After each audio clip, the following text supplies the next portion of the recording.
So I know we touched on it briefly in the other video, but my R31's got some issues. So I'm trying to figure out what's wrong with RB20.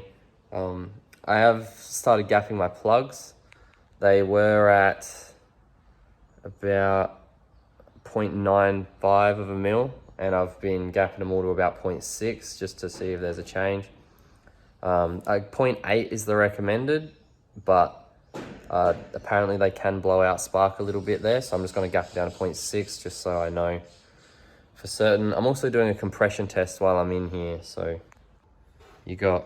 I've done cylinder 1, cylinder 2 plug gap. I didn't think about compression testing it until I was up to cylinder 2. So cylinder 2, I've written down here, we're at 120 psi. I'm about to go back and do cylinder 1, and then I'll work my way down and we'll see what we got.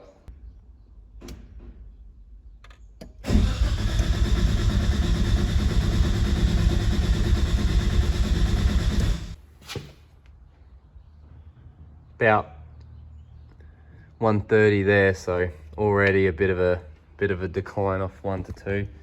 The general rule of thumb is within 10, so I mean that's pretty close. RB20, it's pretty flogged out engine, I already knew, but hopefully it doesn't fluctuate too much more than that.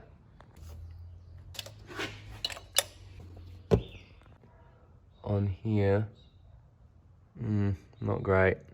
But all around the base of the porcelain on this spark plug is all starting to fray up, and it's actually looks like it's been bent or maybe stood on or something. So I'm going to take this spark plug back, or I'll just buy a new one actually, I don't really care, but definitely get a new spark plug because I'm not going to put this one back in. I am going to finish comp testing cylinder 6. The other 4 are all looking okay. Pretty much 130 across the board with 135 on cylinder 5, and 4 and 5 were the ones I was worried about, so that's good. I'm just going to double check cylinder 2, but yeah, they're looking really good, so I'm pretty happy with that. So it's day 2, just gapped the plug, put it back in, timed it, put the new cast in, and yeah, see how we go.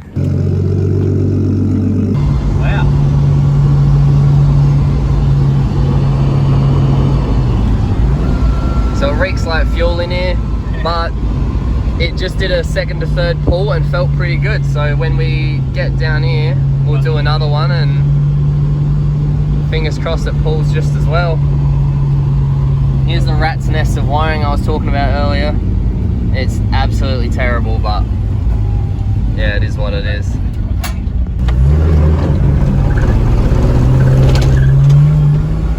Go on, first second.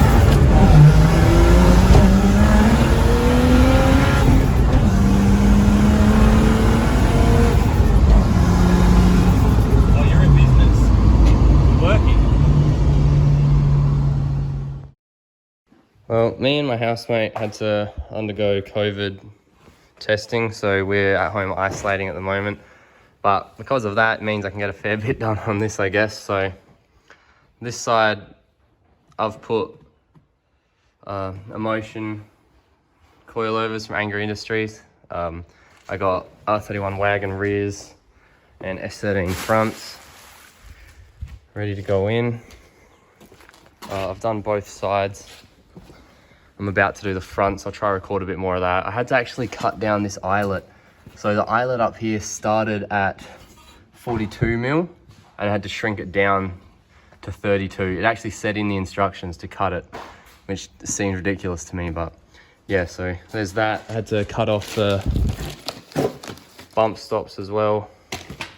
And now I'm just doing the rear sway bar bushes while I'm here. I want to replace everything to Nolithane or Super Pro eventually, but a poly bush, but yeah, we'll get there slowly. Oliver's been sanding back my bonnet for me, so we'll paint that and might look a little bit prettier.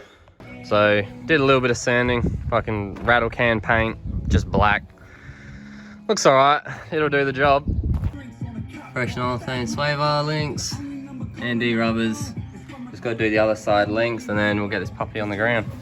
So massage these in with a hammer there, so no more scrubbing on the side of my wheels. See all around the outside here, it was cutting before, so yep. Also fixed the exhaust. so that no longer rattles. It's just a 3-inch straight, but it's been done real home jobby by whoever did it, so. Took the tow bar off as well. I don't know if I said that already, but yeah, she's sitting pretty low in the back there. So that's 15 by 8, just D shapes.